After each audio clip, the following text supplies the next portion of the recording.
You ever wake up and feel like your brain's playing tricks on you, telling you you're too tired, too busy, or just plain not good enough? Yeah, me too. But here's the secret. Your mindset is the director of that inner movie. Swap "I can't" for "what if I could?" And suddenly, your whole day flips.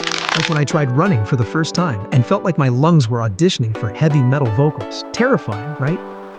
But I kept telling myself, just one more block. And before I knew it, I'd conquered 3 miles. Your mind works the same way. Small wins build big confidence. So next time, don't nuts. Invite curiosity in. Ask, what's the weirdest awesome thing that could happen? You might surprise yourself. Mindset isn't magic. It's practice. Keep flexing that mental muscle and watch your life's highlight reel start to look pretty amazing. If you think hustle beats hassle, smash that like button and share this story. Because good work ethic deserves a standing ovation.